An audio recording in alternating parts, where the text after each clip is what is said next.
नमो नमः। शंकरं शंकराचार्यं केशवं बादरायणं सूत्रभाष्यकृतौ वन्दे भगवन्तौ पुनः पुनः। श्री सोमनाथ संस्कृत विश्वविद्यालय वेरावल डिप्लोमा इन कर्मकांड दूरवर्ती शिक्षा के अंतर्गत प्रश्नपत्र 3 प्रारंभिक पूजन एवं स्तुति प्रश्नपत्र के यूनिट 3 में उत्तर क्रिया एवं श्राद्ध विधि का जो विषय निर्धारित है उसी के विषय में पहला वीडियो कुछ दिनों पहले आ चुका था।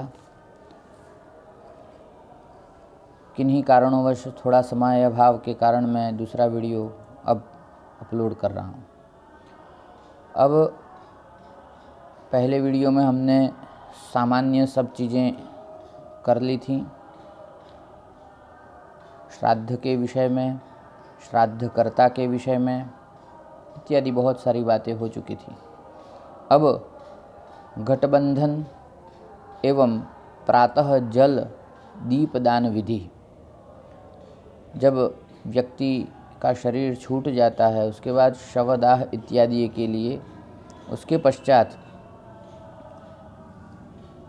घटबंधन किया जाता है।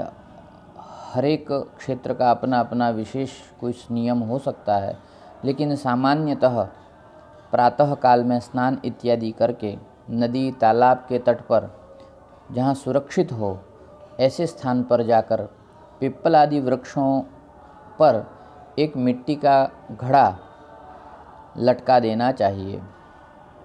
घड़े के पैंदे में, तलिए में एक छोटा सा छिद्र बनाकर कुश अथवा सूत की बत्ती उसमें इस प्रकार डालनी चाहिए जिससे बूंद बूंद उसमें से जल इत्यादि टपकता रहे। उसमें जल भर देना चाहिए, उसमें तिल छोड़ देने चाहिए और जो घड़े का मुंह है उसको किसी वैसे ही मिट्टी के प्याली से, मिट्टी के ही बर्तन से उसको ढक देना चाहिए। एक चौड़े मुंह वाली हांडी जिसको घड़ा कहते हैं या मिट्टी का पात्र, उसको दीपक के लिए भी बांध देना चाहिए, जिसमें चारों ओर छिद्र कर देने चाहिए ताकि हांडी के अंदर दीपक सुरक्षित जल सके। तिल के तेल का दीपक वहाँ पर जलाना चाहिए और उसको हांडी के पास में ही रख देना चाहिए। दीपक का मुख जो है वह दक्षिण दिशा की ओर हो, ऐसा ध्यान रखना चाहिए। तदनंतर पीपल के पास जो भूमि है उस पर बैठ जाएं और बैठकर पुंडरीकाक्षः पुनातु कहकर 3 बार आचमन करें। ऋषिकेशाय नमः बोलकर हस्त प्रक्षालन, हाथ धो दें और पवित्री पहनकर अपसव्य होकर दक्षिण की ओर मुख करके बैठ जाएं। दाहिने हाथ में 3 कुश तिल जल लेकर संकल्प करें। संकल्प के लिए अद्य गोत्र, प्रेत, जो आपका जो गोत्र है, जिनकी मृत्यु हुई है उनके गोत्र का, उनका नाम वो बोलकर दाह जनित तापोपशमनार्थम महापथगमन जनिताध्वताप श्रम निवर्तकाश्वत्थ शाखावलंबित सतिल जलपूर्ण घटस्ते मया दीयते तवोपतिष्ठताम, ऐसा कहकर हाथ में जो जल रखा गया था उसे उस तिल वाले घड़े पर, जल वाले घड़े पर छोड़ देना चाहिए। उसके बाद दोनों हाथ जोड़कर प्रार्थना करनी है। सर्वतापोपशमन मध्वश्रव श्रम विनाशनम प्रेत तृप्तिकरम वारी पिब प्रेत सुखी भव। पुनः 3 कुशाएं तिल जल से दीपदान का संकल्प करना है वहाँ पर। वैसे ही पहले जैसे बोला गया था गोत्र का उच्चारण प्रेत का नाम बोलना है। यम मार्गे घोरांधकार संतरणोपकारकः अश्वत्थ शाखावलंबित घट मध्यस्थ एष दीपस्ते मया दीयते तवोपतिष्ठताम्। ऐसा कहकर वह जो जल है, वह तिल जल प्रज्वलित जो दीपक से युक्त हांडी है उस पर छोड़ देना चाहिए। तदनंतर हाथ जोड़कर फिर से वही नमस्कार करके प्रार्थना करनी है। अंधकारे महाघोरे रविर्यत्र न दृश्यते तत्रोपकरणार्थाय दीपोऽयं दीयते मया। सव्य होकर पुनः प्रार्थना करनी है। अनादिनिधनो देवः शंखचक्र गदाधरः अक्षय्यं पुंडरीकाक्ष प्रेतमोक्षो प्रदो भव। आचमन। अब आकाश में दूध जलदान की विधि आती है। जिस दिन मृत्यु हुई है उस दिन से आकाश में दूध और जल देने की विधि आती है। यदि पहले दिन समयाभाव हो तो दूसरे दिन से देना चाहिए। 3-3 लकड़ियाँ सूत से बांधकर तिकड़ी बना लेनी है। 3 इस तरह से बन जाएगी, 3 कोनों वाली त्रिभुज आकार में, और तिकड़ी बनाकर सूत से उसको बांध देना है और उन्हें पिप्पल का जो वृक्ष है उसके नीचे रख देना है। अब कुछ स्थानों में यह परंपरा है कि पिंडदान यानी दशगात्र के समय काष्ठ की तिकड़ी बनाकर जल और दूध वहीं रख दिया जाता है तथा संकल्प के बाद पिंडदान के समय पिंड पर डाल दिया जाता है। देशाचार के अनुसार करना चाहिए। इस बात को समझ लेना चाहिए। देश के अनुसार जैसा आचरण हो वैसा कर लेना चाहिए। तो अब तिकड़ी बनाकर उसको पीपल के वृक्ष के नीचे रख देनी है तथा उसके ऊपर एक मिट्टी का कसोरा या दुनिया जिसको कहते हैं, पड़िया जिसको कहते हैं, उसको कटोरे और एक कटोरे में जल तथा दूसरे कटोरे में दूध रखकर निम्न संकल्प पढ़ना चाहिए। अद्य अमुक गोत्रः अमुक शर्मा, शर्मा वर्मा और गुप्ता है ना, ब्राह्मण क्षत्रिय वैश्य इत्यादियों के लिए अलग अलग जैसे शास्त्रों में नियम बताए हैं वैसे उसका उच्चारण करना है। और प्रेतस्य प्रेतायाः स्त्री पुरुष इत्यादियों के लिए भी समझना चाहिए। क्षुत् पिपासा वारणार्थम विहायसी दुग्ध जल पूर्ण पात्रे ते मया दीयते तवोपतिष्ठताम्। संकल्प का जल छोड़कर आगे बोलना चाहिए। श्मशानानलदग्धोऽसि परित्यक्तोऽसि बान्धवैः इदं नीरमिदं क्षीरमत्र स्नाहि इदं पिब। इस प्रकार से बोलकर प्रार्थना कर लेनी है। सायंकाल का जो कृत्य है, सायंकाल को फिर पीपल वृक्ष के पास में जाना है। पहले जो दीपदान किया है, पहले दीपदान करना है, उसके बाद घट में जल भरना है। संकल्प तथा प्रार्थना प्रातःकाल के कृत्य के अनुसार ही जैसा पहले बता दिया गया है वैसे ही करना है। अब मृतक को भोजन दान। सूर्यास्त से पहले दाह करता हविष्यान्न स्वयं पकाए अथवा पारिवारिक जनों के द्वारा बनाया हुआ हो वो भी चल सकता है। उस भोजन में से सर्वप्रथम गोग्रास निकालना है। पुनः अपसव्य होकर प्रेत के उद्देश्य से भोजन तथा जल बाहर रख दें। कुछ स्थानों में प्रेत के उद्देश्य से किसी व्यक्ति को 10 दिन तक भोजन कराने की परंपरा है, तो उस परंपरा का भी आप निर्वहन कर सकते हैं। इसको इस तरह से समझना चाहिए। चर्चा इसलिए कर लेनी चाहिए, मैं उचित समझता हूँ।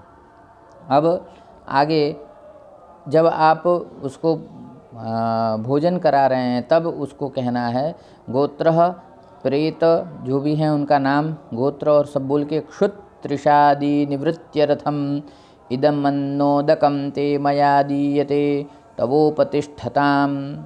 इस प्रकार बोलकर उनको प्रदान कर दें। तदनंतर पत्तल आदि पर स्वयं भोजन करें। पत्तल इत्यादि में सूर्य का अस्त होने से पहले यह कृत्य हो जाना चाहिए। गरुड़ पुराण का श्रवण प्रतिदिन अपने सुविधा अनुसार एक समय निर्धारित कर गरुड़ पुराण की कथा का श्रवण अवश्य ही करना चाहिए तथा सभी बंधु बांधवों को भी ध्यानपूर्वक इसे सुनाना चाहिए। यह कथा बहुत ही पुण्यप्रद और ज्ञानप्रद है। अब षट्पिंड दान की विधि आती है, अनुकर्षण विधि। तो अब यदि पूर्वोक्त षट्पिंड दान न किया गया हो, जो पहले वीडियो में हम लोगों ने इस विषय में चर्चा की थी, उस प्रकार यदि षट्पिंड दान नहीं हुआ है तो अब इस प्रकार से, है ना, इस समय दिया जा सकता है। जो पहला पिंड है उसके लिए अपन ने बताया था अवनेजन करके, और अद्य गोत्र का नाम है, व्यक्ति का नाम भूम्याधिदेवता तुष्ट्यर्थम विहित मृत्तिका स्थान संबंधी शव निमित्तकानुकृष्य क्रियमाणे पिंडस्थाने अत्रावने निक्ष्व ते मया दीयते तवोपतिष्ठताम। इस प्रकार कह के उसको वहाँ पर पिंडदान प्रदान करना है। दूसरा पिंड जो है वह ग्रह के जो वास्तु और अधिवास्तु इत्यादि जो देवता हैं, अधिप्रत्यधि देवता वास्तु के, उनकी तुष्टि के लिए उस प्रेत के निमित्त से देना है। तीसरा जो पिंडदान है वह उपघात करने वाले जो भूत प्रेत इत्यादि हैं उनके लिए होता है। चौथा पिंडदान है वह देह के हवनीय योग्यता के संपादन के लिए, है ना, उस पिंडदान को किया जाता है। पांचवा पिंडदान है वह अवनेजन करते हुए चिता संबंधी जो साधक निमित्त, चिता ताप संबंधी जो दुख है उसकी निवृत्ति हेतु पांचवा पिंड है। छठवा पिंड है वह अस्थि संचय इत्यादि जो संचय होता है उसके पश्चात उसके निमित्त है। इस प्रकार से षट्पिंड ये कर लेना चाहिए। दशगात्र में जो पिंडदान विधि है उसके विषय में चर्चा करें तो पिंडदान प्रतिदिन करना चाहिए, है ना। दिवसे दिवसे देयः पिंड एव क्रमेण तु, शुद्धि तत्व में आदि पुराण का यह वचन है। अंत्य कर्म दीपक में भी इसको दिया गया है कि भाई प्रतिदिन ही पिंडदान करना चाहिए। अथवा दूसरा एक विकल्प भी बताया है, जो लोग प्रतिदिन नहीं कर सकें वे तीसरे दिन यानी 3 पिंड, 5वें दिन 2 पिंड, 7वें दिन 2 पिंड, 9वें दिन 2 पिंड तथा 10वें दिन 1 पिंड, इस प्रकार से दशगात्र के जो 10 पिंड हैं उनका प्रदान उसे करना चाहिए। प्रथमे च तृतीये वा पंचमे सप्तमे तथा नवमे दशमे चैव पिंडदानं प्रकीर्तितम्। वृद्ध गार्ग्य का मत है। अब अथवा यदि अनुकूलताएं नहीं हैं और किसी परिस्थिति के अनुसार हम ये नहीं कर सकते हैं तो ऐसा भी एक शास्त्र में वचन प्राप्त होता है कि सभी पिंड जो हैं वह 10वें दिन प्रदान कर सकते हैं। माता पिता के अतिरिक्त किसी अन्य संबंधी का दशगात्र हो रहा हो तो बीच में अमावस्या आ जाने पर अमावस्या के दिन ही संपूर्ण दशगात्र के पिंड प्रदान कर देने चाहिए। और माता पिता के दशगात्र के लिए 10 दिन तक पिंडदान करना चाहिए। ऐसा भी एक अंत्यकर्म दीपक जिसमें गौतम का मत है, अंतर्दशा हे दर्शश्चेत तत्र सर्वं समापयेत पितृस्तु यावदा शौचम दद्यात् पिंडांजलांजलिन। इस प्रकार से विधि यहाँ पर अब आगे दशगात्र जो पिंडदान विधि है उसके विषय में और विस्तृत चर्चा की जाएगी। जो प्रथम पिंडदान है ना, देशाचार के अनुसार कुछ लोग तीसरे दिन से पिंडदान प्रारंभ करते हैं, जिसमें प्रथम और द्वितीय दिन के 2 पिंडों का अनुकर्षण करके 3 पिंड यानी तीसरे दिन से दिए जाते हैं। इस बात को ध्यान में रखना चाहिए। अब पिंडदान के दिन स्नान कर श्राद्ध जल पर श्राद्ध स्थल पर आकर श्राद्ध देश का मार्जन, देश यानी स्थान का मार्जन कर लेना है। पूर्वाभिमुख होकर आसन पर बैठ जाना है। भूमि पर दक्षिण की दिशा की ओर तिल छोड़कर उसके ऊपर दक्षिणाभिमुख तेल का दीपक रख देना है और प्रार्थना करनी है। भो दीप ब्रह्मरूपस्त्वं कर्म साक्षी विघ्नकृत यावत् कर्म समाप्ति स्यात् तावत् त्वं सुस्थिरो भव। दीपक श्राद्ध तक रमण न हो जाए, बुझ न जाए, इसका विशेष ध्यान रखना चाहिए। 2 कुशों की पवित्री दाहिने हाथ में की अनामिका अंगुलिका में और 3 कुशों की पवित्री जो है वह बाएं हाथ की अनामिका में धारण करना है। तदनंतर निम्न मंत्र पढ़ते हुए आचमन इत्यादि करना है। केशवाय नमः, नारायणाय नमः, माधवाय नमः, ऋषिकेशाय नमः बोलकर अंगूठे के मूल भाग से ओठ को 2 बार पोंछ कर हाथ धो लेना है। फिर अंगूठे से मुख, नाक, कान, आँख, हृदय तथा नाभि का स्पर्श करना है। इसके पश्चात अपवित्रः पवित्रो वा सर्वावस्थांगतोऽपि वा यः स्मरेत् पुंडरीकाक्षं सबाह्याभ्यन्तरः शुचिः। पुंडरीकाक्षः पुनातु ऐसा बोलकर अपने ऊपर तथा सामग्री के ऊपर कुशों से जल का छिड़काव करना है, छिड़क देना है, मार्जन कर लेना है। और पश्चात में बाएं हाथ में पीली सरसों लेकर दाहिने हाथ से ढककर और उसको नमो नमस्ते गोविंद पुराण पुरुषोत्तम इदं श्राद्धं ऋषिकेश रक्षत्वं सर्वतो दिशः, यह बोलते हुए सरसों को पूर्व पश्चिम आदि दिशाओं में निम्न मंत्रों को पढ़ते हुए, जैसे पूर्व में प्राच्यै नमः, दक्षिण में अवाच्यै नमः, पश्चिम में प्रतीच्यै नमः, उत्तर में उदीच्यै नमः, आकाश में अंतरिक्षाय नमः, भूमि पर भूम्यै नमः। तदनंतर तिल को पुष्प लेकर श्राद्ध भूम्यै नमः कहकर भूमि पर छोड़ दें तथा हाथ में 3 कुश तिल जल लेकर अपसव्य होकर दक्षिणाभिमुख होकर शिरः पूरक प्रथम पिंडदान की प्रतिज्ञा या संकल्प करना है। अद्य गोत्रः, गोत्रों का उच्चारण शर्मा, वर्मा, गुप्ता इत्यादि के अनुसार अपना समझकर उसको उच्चारण कर लेना है। वर्णाश्रम के अनुसार प्रेत निवृत्त्यर्थम शिरः पूरक प्रथम पिंडदानं करिष्ये। यह प्रथम पिंडदान जो है वह यहाँ पर करना है। जो यदि प्रथम दिन पिंडदान न कर सकें वे तीसरे दिन 3 पिंडदान, जैसे पूर्व में बात हुई है कि उन्हें 3 पिंडदान करने हैं। यदि प्रथम दिन नहीं हो सके तो तीसरे दिन 3 करें, 5वें दिन 2 और कर लें, 7वें दिन 2 और, 9वें दिन 2 और 10वें दिन 1 पिंडदान करते हैं, है ना।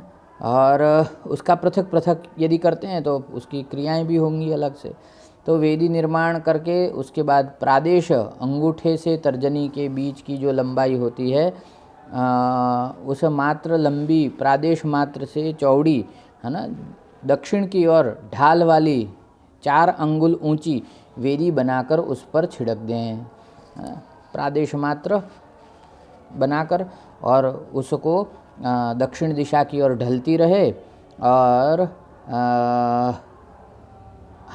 और 4 अंगुल ऊंचाई में हो, इस प्रकार से वेदी बनानी। इसके पश्चात पत्ते के दोने या हाथ से बने दिए में जल, तिल, सफ़ेद चंदन, श्वेत चंदन, श्वेत पुष्प, सफ़ेद पुष्प छोड़कर दाहिने हाथ में रख लें। पुनः बाएं हाथ से त्रिकुश, तिल, है ना, जल लेकर अवनेजन का संकल्प करना है। गोत्रः प्रेतः शिरः पूरक प्रथम पिंड स्थाने अत्रावने निक्ष्व ते मया दीयते तवोपतिष्ठताम, ऐसा बोलकर वेदी पर आधा तिल जल आदि गिरा दें। आधा जो है जल जो है वह प्रत्यवने जन के लिए बचाकर अवने जन पात्र, दुनिया जो दूसरी अलग से रखी हुई है पास में रख देनी है, वहाँ पर छोड़ देना है और दक्षिणाग्र उसको बिछा देना है। तिल, घी, मधु, गोदुग्ध गाय का दूध, सिक्त पिंड को और त्रिकुश तिल जल हाथ में, पितृतीर्थ अंगूठे और मार्जनी के मध्य भाग से वेदी के मध्य कुशों पर पिंड को स्थापित करना चाहिए। अद्य गोत्र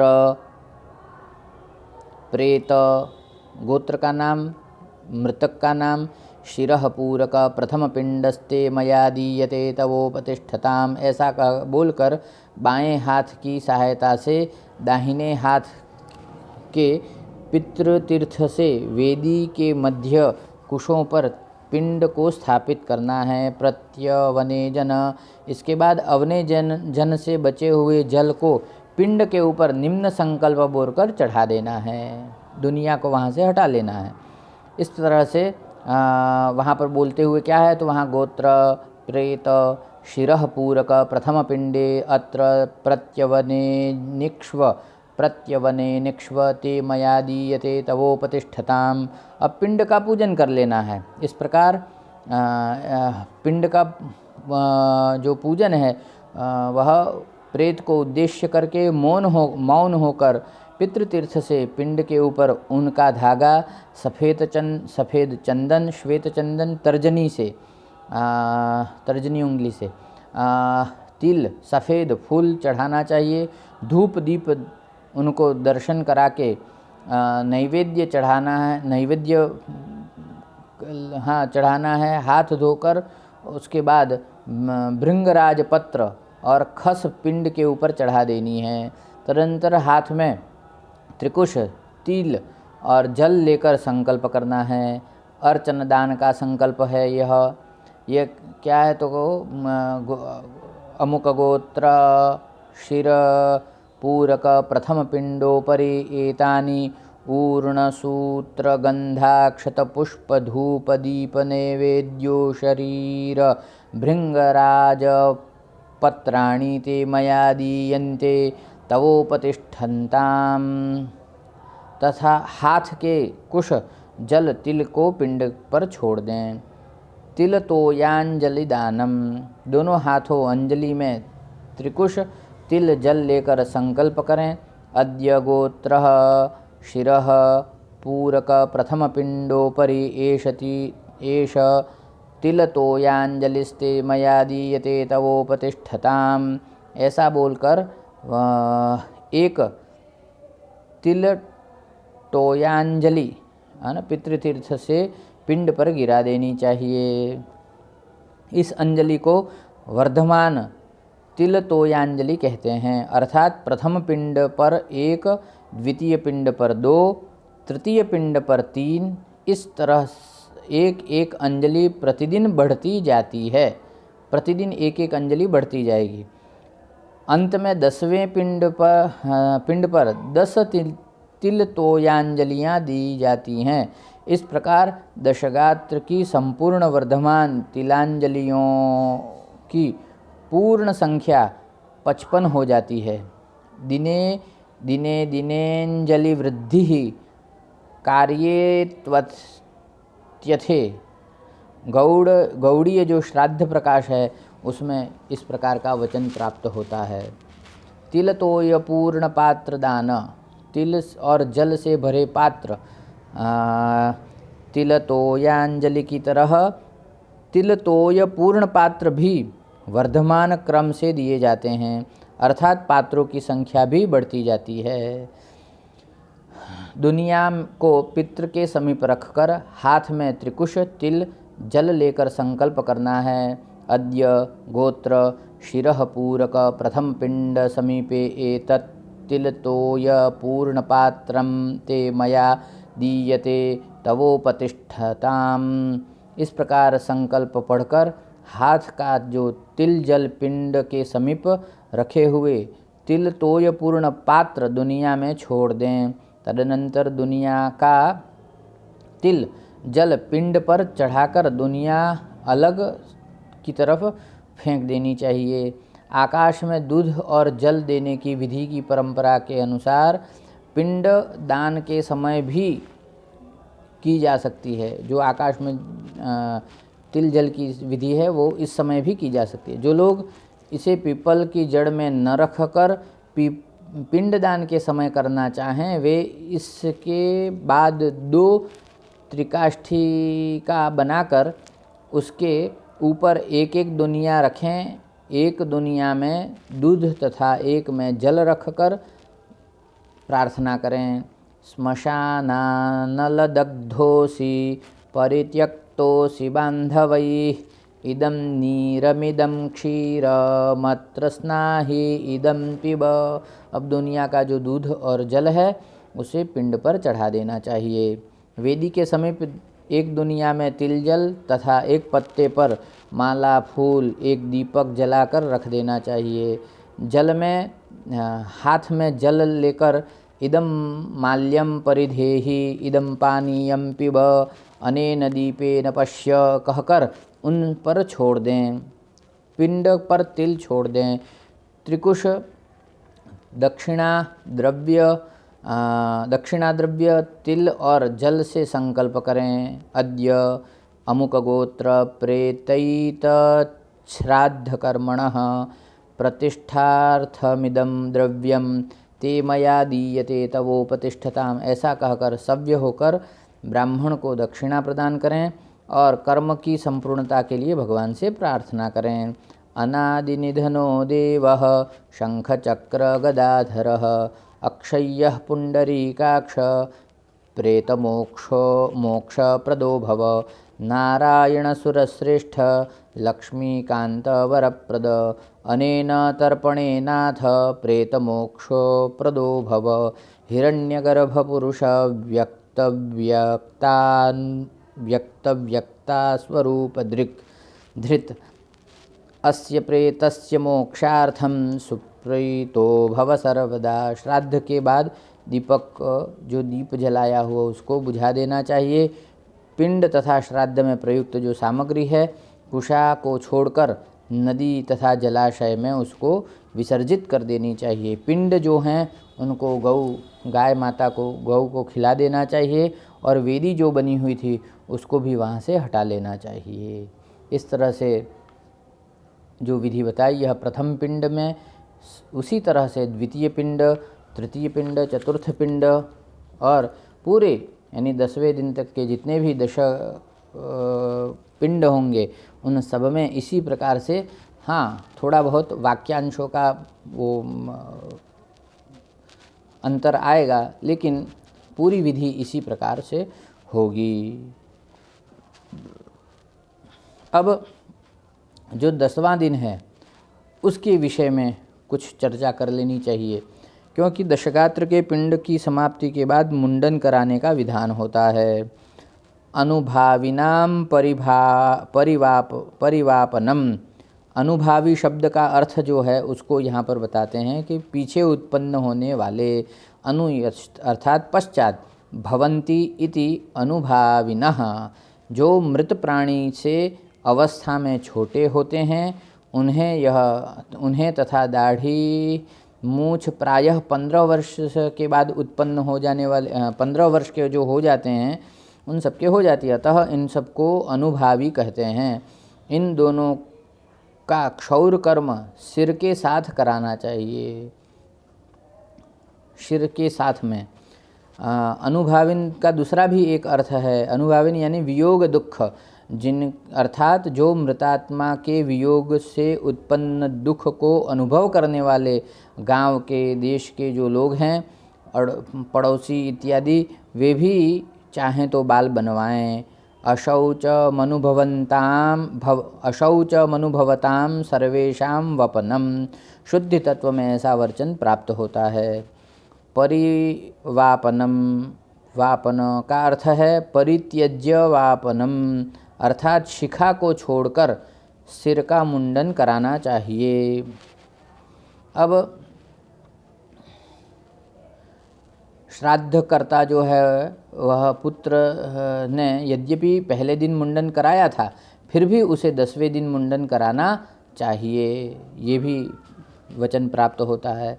बाल बनवाने से पहले भिगोई गई सरसों के तेल मिश्रित खली को सर के ऊपर सारे शरीर में लगाकर स्नान करना चाहिए। पुराने वस्त्र को संस्कारकर्ता नाई आदि जो आए हैं उनको प्रदान कर देना चाहिए। समाप्य दशमं पिंडम, समाप्य दशमं पिंडम प्रेत सृष्टे च वाससी अंत्यजानामाश्रितानां च त्यक्त्वा स्नानं करोत्यपि। ब्रह्म पुराण में ऐसा वचन प्राप्त होता है, पुराने वस्त्र जो हैं वह संस्कार करता जो है वह नाई इत्यादि को दे दे। और यह जो तेल मिश्रित खली को सिर पर और सारे शरीर में लगाने का विधान है, उसके लिए घो सर्षप कल्केन तिल कल्केन संयुतम ऐसा वचन शास्त्रों में प्राप्त होता है। मुंडन कराने की बात जो है उसमें कहा है, दशमे दिवसे क्षौरम बांधवानांच मुंडनम क्रियाकर्तुः। जो क्रिया करने वाला है, जिसने पहले दिन मुंडन कराया था, वह फिर दोबारा से कराए, यानी क्रियाकर्तुः सुतस्यापि पुनर्मुंडनमाचरेत्। गरुड़ पुराण के सारोद्धार का यह वचन है।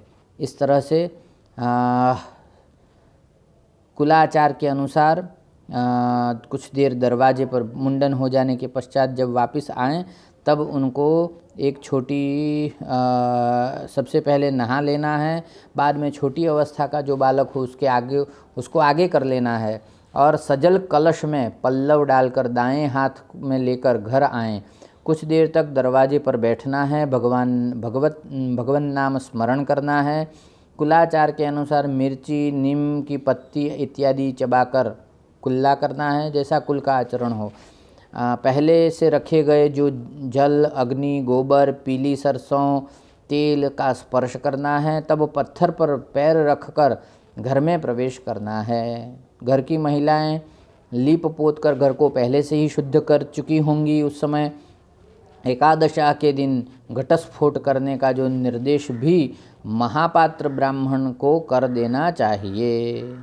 इस तरह से यह 10वें दिन का यह कृत्य के विषय में हम लोगों ने जो चर्चा हमें योग्य लगी उसे हमने प्रस्तुत किया। अब मलिन जो षोडशी है ना, वो उसके लिए और नारायण बलि के विषय में कुछ चर्चा करेंगे। 11वें दिन से समंत्रक श्राद्ध आदि करने की विधि है। एकादशाहे प्रेतस्य दद्याच्छ्राद्धम समंत्रकम। गरुड़ पुराण के प्रेत खंड का ही यह वाक्य है। प्राणी के दुर्मरण की निवृत्ति के लिए नारायण बलि करने की आवश्यकता होती है। दुर्मरण की आशंका न रहने पर नारायण बलि करना अनिवार्य नहीं है, ऐसा भी वाक्य प्राप्त होता है। व्यापादयेद्य आत्मानं स्वयमग्न्योदकादिभिः विहितं तस्य नाशौ च नापि कार्योदकक्रिया। श्राद्ध चिंतामणि में और यह वचन प्राप्त होता है। शास्त्रों में दुर्मरण के लिए निम्नलिखित जो कारण हैं उसको परिभाषित किए गए हैं, तो उनको मैं अब उस पर आऊँगा कि भाई जो अग्नि में जलने से जिनकी मृत्यु हुई हो, जलने से, पानी में डूबने से, और अभिचार कर्म जैसे मारण, मोहन, उच्चाटन आदि से जिनकी मृत्यु हुई हो, ब्राह्मण के द्वारा जिसकी मृत्यु हुई हो, सिंह, व्याघ्र आदि के द्वारा हिंसित पशुओं के द्वारा उसकी हिंसा हुई हो और उसकी मृत्यु हुई हो, सर्पादि के द्वारा, सर्प आदि कोई विषैले जंतुओं ने जिनको डस लिया हो और मृत्यु हुई हो, ब्रह्मदंड के द्वारा जिनकी मृत्यु हुई हो, विद्युत के द्वारा, बिजली के किसी उससे हुई हो, सांड आदि के सींग लग जाने से, जानवर इत्यादियों से मृत्यु, ये सब जो मृत्युओं के कारण हैं उनको दुर्मरण की संज्ञा दी गई है। इसलिए ऐसे जो दुर्मरण की जो संज्ञा वाले जो प्रेत हैं या उन प्राप्त जिनको मृत्यु हुई है, उनके लिए मुख्य रूप से इस प्रकार से एकादशा के दिन श्राद्ध के पूर्व नारायण बलि करनी आवश्यक है, ऐसा शास्त्रों में प्रमाण मिलता है, बातें मिलती हैं। कारण यह है कि प्रायश्चित्त के बिना श्राद्ध आदि में मृत प्राणी के निमित्त दिए गए जो पदार्थ हैं उस जीव को प्राप्त नहीं होते, प्रायश्चित्त वहाँ करना है, अतः वे अंतरिक्ष स्थित रह जाते हैं। ऐसा भी एक वचन प्राप्त होता है। श्राद्ध चिंतामणि में यह आया है, उदकं पिंडदानं च श्राद्धं चैव तु यत्कृतं नोपतिष्ठति तत्सर्वमंतरिक्षे च तिष्ठति।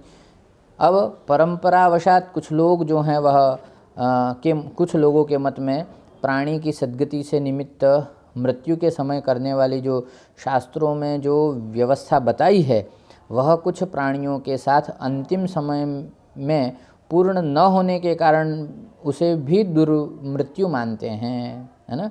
कुछ अवस्थाएं ऐसी होती हैं तो उनको यानी दुर्मृत्यु मानते हैं, अतः उनके मत में भी ऐसा कहा गया है। कुछ परंपरावशात कुछ लोगों का यह मत है। इस प्रकार मृत्यु होने पर एकादशाह श्राद्ध के पूर्व प्रायश्चित्त रूप नारायण बलि करानी चाहिए। श्राद्धों में और्ध्वदैहिक कर्म के पूर्व में ही नारायण बलि करने की व्यवस्था है, परंतु उस समय यह संभव न हो सकने के कारण एकादशाह कार्य के पूर्व नारायण बलि करने की विधि बताई गई है। अब नारायण बलि के विषय में कुछ चर्चा कर ली जाए। पाक निर्माण, श्राद्धकर्ता पवित्र होकर श्राद्ध स्थल पर जाए, सभी श्राद्धीय सामग्रियों को यथास्थान रख लें। सर्वप्रथम पाक निर्माण करें। ईशान कोण में हाथ से बनाए गए जो मिट्टी के बर्तन में देवताओं के लिए 2 किलो तथा प्रेत के लिए 250 ग्राम दूध में चावल डालकर खीर के 2 पृथक पृथक पाक तैयार कर लेना चाहिए। प्रेत के लिए केवल 1 पिंड बनाने भर की खीर बनेगी। पाक निर्माण हो जाने के अनंतर उसमें तुलसी दल छोड़कर विष्णु भगवान का भोग लगा दें।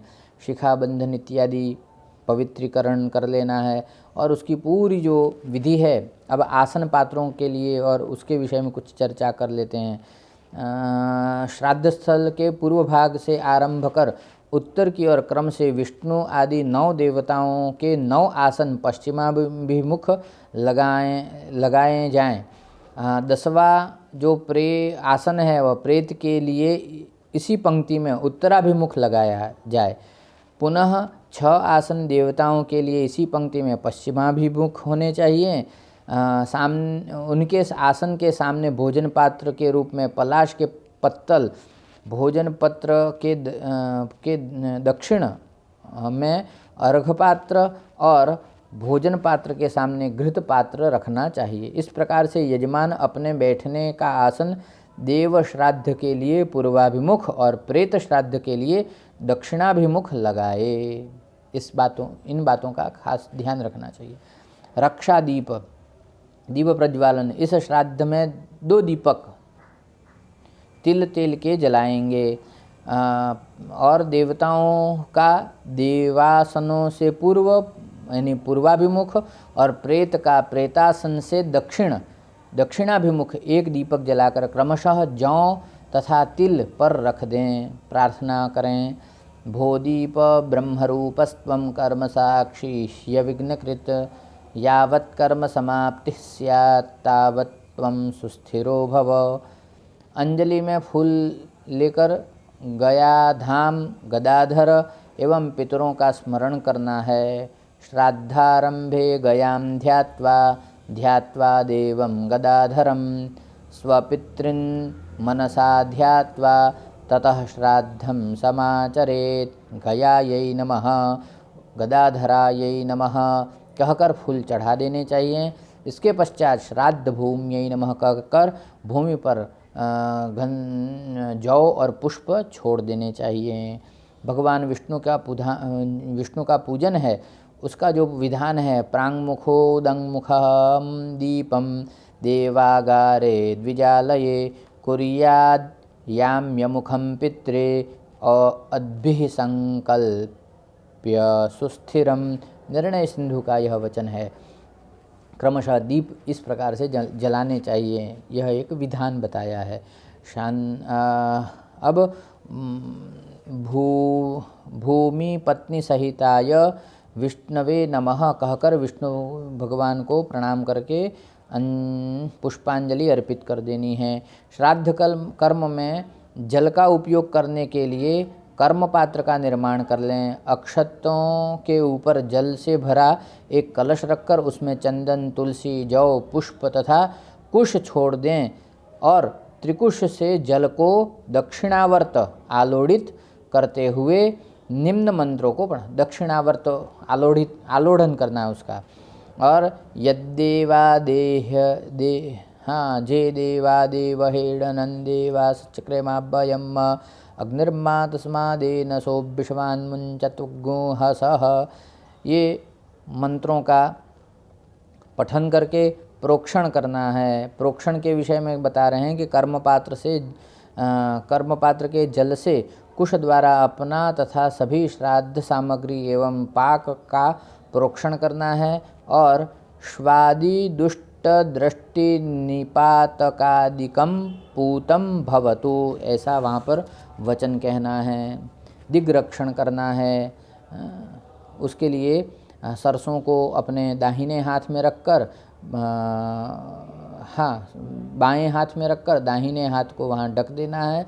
और नमो नमस्ते गोविंद पुराण पुरुषोत्तम इदं श्राद्धं ऋषिकेश रक्षत्वं सर्वतो दिश। इस प्रकार से कहकर दाहिने हाथ का जो सरसव है उसको सभी दिशाओं में, दक्षिणादि दिशाओं में पढ़ते हुए, है ना, पूर्व में जैसे प्राच्यै नमः, दक्षिण में अवाच्यै नमः, पश्चिम में प्रतीच्यै नमः, उत्तर में उदीच्यै नमः, आकाश में अंतरिक्षाय नमः और भूमि पर भूम्यै नमः, इस प्रकार कहकर छोड़ देना है। अब हाथ जोड़कर प्रार्थना करनी है। पूर्वे नारायणः पातु वारिजाक्षस्तु दक्षिणे प्रद्युम्नः पश्चिमे पातु वासुदेवस्तथोत्तरे ऊर्ध्वं गोवर्धनो रक्षे दधस्ताच्च त्रिविक्रमः। निवि बंधन करना है। अब निवि बंधन के विषय में ऐसा कहते हैं, पितॄणां दक्षिणे पार्श्वे विपरीता तु वैदिके इति स्मृत्यंतरात्, यानी किसी विशेष स्मृति विशेष से लेकर निर्णय सिंधु के तृतीय परि उत्तरार्ध में यह वचन प्राप्त होता है कि किस प्रकार से करना है। तो बताया कि किसी पत्ता जो होता है उसके पत्ते के ऊपर, पान के पत्ते पर तिल या फिर पान का, कोई भी पत्र चल सकता है, पत्ता या फिर पान का हो, उसके ऊपर तिल, त्रिकुश का टुकड़ा लपेटकर निम्न मंत्र पढ़ते हुए दक्षिण कटी भाग में उसे खोस लेना चाहिए, अपने जो कटी भाग है उसमें।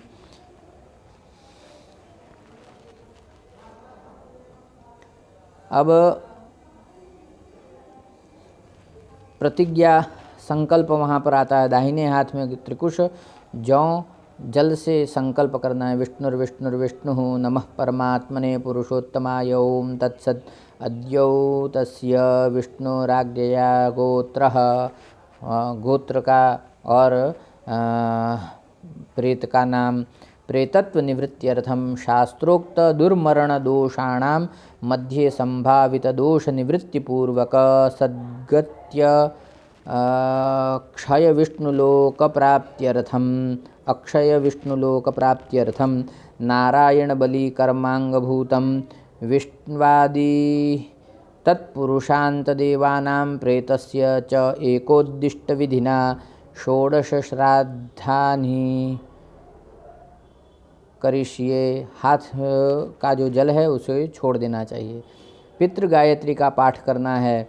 पितृ गायत्री को 3 बार वहाँ पर पढ़ना है। ओम देवताभ्यः पितृभ्यश्च महायोगिभ्य एव च नमः स्वाहायै स्वधायै नित्यमेव नमो नमः। प्रथम 9 देवताओं के लिए आसन का संकल्प इत्यादि करना है। वहाँ पर अब किसी विशिष्ट ब्राह्मण इत्यादियों से उस विधि को करा लेनी चाहिए। अब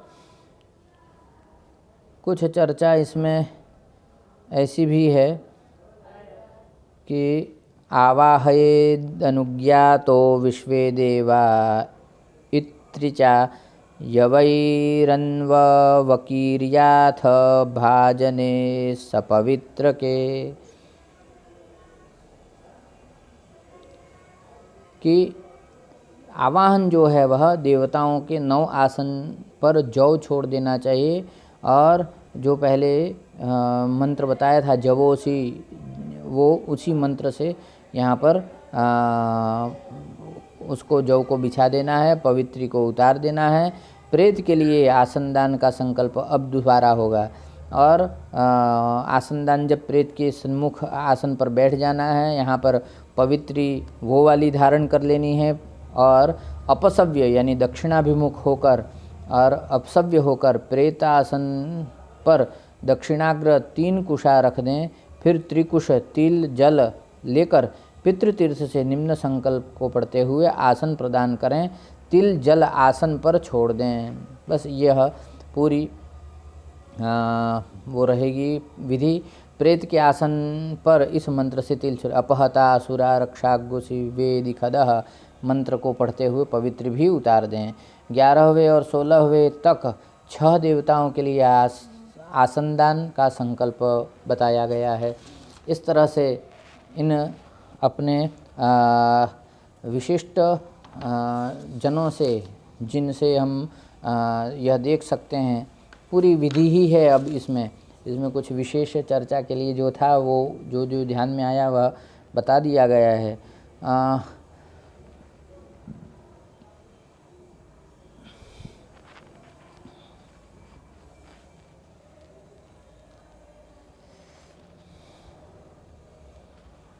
बस पूरा प्रक्षेप है, संकल्प किस प्रकार से करने हैं, पूरी कैसी विधि होगी, 18 जो पदार्थ हैं उनके विषय में सब कुछ क्रम से बताया है। उन सबको करके वेद शास्त्र का पाठ है ना, पैरों को नीचे पूर्वाग्र 3 कुशाओं को रखकर वेद शास्त्र का पाठ करना चाहिए, है ना। उसमें जैसे ऋग्वेद के मंत्रों का पाठ है, यजुर्वेद, सामवेद, अथर्ववेद के मंत्रों का नारायण नमस्कृत्य नरं चैव नरोत्तमं देवीं सरस्वतीं व्यासं ततो जयमुदीरयेत्। इस प्रकार से वेदादि जो शास्त्र हैं उनका पाठ वहाँ पर होना चाहिए। विकिरदान अपसव्य होकर दक्षिणाभिमुख होकर दक्षिण दिशा में भूमि को जल से सींच दें। उस पर 3 कुश जल बिछाकर पिंडदान के लिए निर्मित सामग्री में से किंचित सामग्री लेकर उसमें तिल मिलाकर दाहिने हाथ में लेकर त्रिकुश तिल जल के साथ लेकर बिछाए गए कुशों पर निम्न मंत्र पढ़ते हुए पितृतीर्थ से रख दें।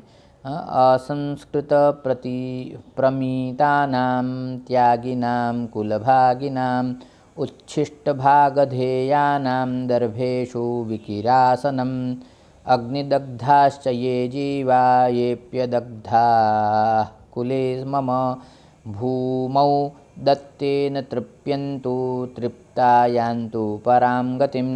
तदनंतर पहनी हुई जो पवित्री है, त्रिकुश है, इन सबको त्याग कर देना है। हाँ, हाथ पांव धो लेने हैं, अपने आसन पर बैठ जाएं, सव्य होकर पूर्वाभिमुख होकर आचमन करें, नई पवित्री धारण कर लें। श्री हरि का स्मरण कर पिंडदान के लिए वेदियों का निर्माण करना है। वेदियों का निर्माण कर, अब वेदी कैसे हो तो पश्चिम भाग में प्रादेश मात्र लंबी 6 अंगुल चौड़ी 9 वेदियाँ इस प्रकार से बनेंगी। प्रेत भोजन पात्र के उत्तर दिशा में अपसव्य होकर प्रेत वेदी बनाएं, सव्य होकर शेष 6 वेदियों को भी देव रीति से पूर्ववत बनाएं। अवने जन पात्र स्थानम, देव देवियों के दक्षिण दिशा में अवने जन पात्र यानी जो दोना होता है दुनिया, उसी में मिट्टी का या मिट्टी के दिए भी रख सकते हैं, कसोरे जिनको कहा जाता है। प्रेत वेदी के पश्चिम में रखकर उसमें अवने जन पात्र के नाम से उसकी संज्ञा होगी। उस पात्र में प्रत्येवजन पात्र भी उनको कह सकते हैं। प्रोक्षण करना है अयोध्या, मथुरा, माया, काशी, कांची, यवंतिका, पुरीद्वारावती, गेया, सप्तैता, मोक्षदायिका। रेखाकरण करना है। इस प्रकार से अवने जन पात्र का निर्माण जो है उसके विषय में कुछ बात यहाँ बताई गई।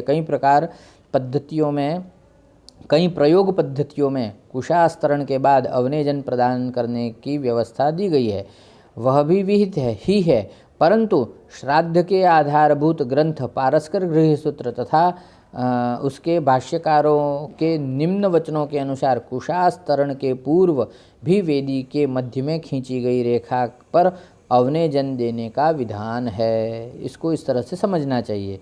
दर्भेषु त्रीं स्त्रीन् पिंडावनेज्य दद्यात्। पारस्कर गृहसूत्र के श्राद्ध सूत्र में तीसरी कंडिका में यह प्राप्त होता है। अवनेजन देकर दर्भ के ऊपर पिंडदान करना चाहिए। पिंडों का निर्माण, पिंडदान हो गया। उसके पश्चात अब पिंडों का पूजन होगा। अर्चन, दान, संकल्प, इनको क्रम से हमें प्रेत के निमित्त वहाँ पर करना है। यह सब जो क्रियाएं हैं वह समंत्रक होंगी। एक विशेष बात ये भी है कि श्राद्ध में ध्यान रखना चाहिए कि मंत्र पढ़ने वाले वैदिक जो ब्राह्मण हैं उनका आवाहन यदि करते हैं और वे हमारी क्रियाएं करवाते हैं, तो जितना अधिक मंत्र का पठन होगा, जितने अधिक मंत्रों का पाठ होगा, जितने अधिक मंत्रों का श्रवण प्रेत के लिए होगा, तो प्रेत को उतनी ही उत्तम योनि की प्राप्ति होगी। इन बातों का विशेष रूप से ध्यान देना चाहिए, क्योंकि वहाँ पर ऐसा कहा गया है कि हर जगह श्राद्ध इत्यादि में भी प्रशस्त ब्राह्मण जो हैं, श्रेष्ठ ब्राह्मण हैं, वह वैदिक होते हैं। आशीष और आशीर्वाद और प्रार्थना अंतिम में आएगी। और इस तरह से जो नारायण बलि का यह पूरा जो विधान है वो हम यहाँ पर पूर्ण कर रहे हैं। अब यह श्राद्ध के पूर्व श्राद्ध प्रयोग जो यहाँ पर पूर्ण हुआ, उसके अब एकादशाह के विषय में, जिसको मध्य षोडशी भी कहते हैं, तो एकादशाह के विषय में अब देखेंगे। तो एकादशाह में 16 पिंड प्रदान किए जाते हैं नारायण बलि की ही तरह। विष्णु, शिव, यम, सोम, हव्यवाहन, कव्यवाहन, काल, रुद्र, पुरुष, प्रेत, विष्णु, ब्रह्म, विष्णु, शिव, यम एवं तत्पुरुष के लिए पिंडदान दिए जाते हैं। निवि बंधन जो पहले बताया है, वहाँ तक नारायण बलि की तरह ही कार्य संपन्न कर लेना है। प्रतिज्ञा संकल्प में पितृपंक्ति प्रवेशार्थम विष्णवादि तत्पुरुषांत देवानां प्रेतस्य एकोद्दिष्ट विधिना मध्यम षोडशी श्राद्धानि करिष्ये। इस प्रकार उच्चारण करते हुए पितृगायत्री का पाठ, प्रथम 9 देवताओं के लिए आसन दान, संकल्प, आवाहन नारायण बलि में जिस प्रकार हम लोगों ने किया है उसी प्रकार से यहाँ पर करना है। आसन दान संकल्प में पितृपंक्ति में प्रवेश अधिकार सिद्धि के लिए, है ना, तो पितृपंक्ति प्रवेशाधिकार सिद्ध्यर्थम क्रियमाणे मध्यम षोडशी श्राद्धे, इस प्रकार से उच्चारण करना है। आवाहन कर 11वें से लेकर 16वें तक 6 देवताओं के लिए आसन दान को संकल्प में पूर्व वाक्यांश का उच्चारण करते हुए आवाहन, अर्घ्यपात्र निर्माण, प्रेतार्घ पात्र का निर्माण, देवार्घ पात्रों का अभिमंत्रण नारायण बलि के समान ही करना चाहिए। अर्घपात्र में केवल उपरोक्त वाक्यांश का उच्चारण करें जो अभी ऊपर बताया गया, विधिपूर्वक विधिवत बाकी विधि पूर्ववत रहेगी। इस तरह से आसन, पूजन, मंडल करण आदि समस्त कार्यों को पूर्ववत, जैसे नारायण बलि में हम लोगों ने चर्चा की, उसी प्रकार से कर लेना चाहिए। वाक्यांशों का प्रयोग जो है वह मध्यम षोडशी होगा इसमें। इस प्रकार मध्यम षोडशी यहाँ पर पूर्ण करनी चाहिए। आद्य श्राद्ध, महैकोद्दिष्ट श्राद्ध जिसको कहते हैं, मध्यम षोडशी के बाद उत्तम षोडशी है ना के पूर्व आद्य श्राद्ध, महैकोद्दिष्ट श्राद्ध करना चाहिए। इसमें पाक निर्माण, शिखाबंधन, सिंचन, मार्जन, पवित्र धारण, आचमन, प्राणायाम नारायण बलि की तरह ही करना चाहिए। पात्रा साधन में श्राद्ध भूमि के दक्षिण भाग में आसन के लिए जलपात्र के रूप में 1-1, 2 पात्र रखने चाहिए। भोजन पात्र के सामने घृत पात्र को रखना चाहिए। रक्षा दीप प्रज्वालन, गदाधर आदि की प्रार्थना, भूमि सहित विष्णु पूजन, कर्मपात्र निर्माण, प्रोक्षण, दिग्रक्षण, निविबंधन, नारायण बलि इत्यादि सभी कृत्यों को वहाँ पर कर लेना है। अब छत्रोपहन दान का विधान भी वहाँ पर है। छत्र दान में इदम छत्रंते ददानी कहकर ब्राह्मण से आज्ञा लेकर ब्राह्मण वर्ण कर व्रतोस्मि का वचन होने पर ब्राह्मण का पूजन एवं प्रार्थना, देय द्रव्य पूजन, छत्र संकल्प, सांगता संकल्प आदि करना चाहिए। इस प्रकार से इसको पूर्ण कर लेने के बाद उत्तम षोडशी का विधान आता है। उत्तम षोडशी जो है उसके विषय में कहते हैं कि प्रथम क्रम जो है मृतेन्हि कर्तव्यम प्रतिमासम तु वत्सरम, इस प्रकार के वचन। प्रथम मासिक, ऊनमासिक, पाक्षिक जिसको कहते हैं, द्वितीय मासिक, त्रैपाक्षिक, तृतीय मासिक, चतुर्थ मासिक, पंचम मासिक, षाण्मासिक, उन षाण्मासिक, सप्तम मासिक, अष्टम मासिक, नवम मासिक, दशम मासिक, एकादश मासिक, द्वादश मासिक और उनाब्दिक। इस प्रकार से अलग अलग क्रम हैं। प्रथम क्रम ये जो सुनाया, द्वितीय क्रम, तृतीय क्रम, इस प्रकार से 2 क्रम मुख्य रूप से लिए जाते हैं। तो इनके अनुसार अपने देश काल और कुलाचार के दृष्टि से इसे भी संपूर्ण कर लेना है। संकल्प इत्यादि करके उसे आप वहाँ पर पूर्ण कर सकते हैं। उसमें भी पितरों को पिंडदान इत्यादि कर लेने के पश्चात फिर सपिंडीकरण श्राद्ध, पिंडों को मिला देना।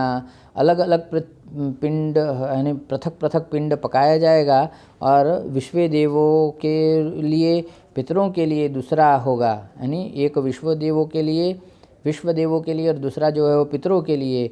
तो दूसरा पाक इस प्रकार से दोनों शिखाबंधन, सिंचन, मार्जन, पवित्र धारण पूरा पूर्ववत पूरा करना है। और फिर बाद में मंत्र प्रेत का आवाहन करना है। गतोऽसि दिव्यलोकं त्वं कृतांत विहितात्पथः मनसा वायुभूतेन कुशे त्वाहं नियोजये। इस प्रकार से आवाहन करके अर्घ निर्माण करना है, अर्घ प्रदान करना है।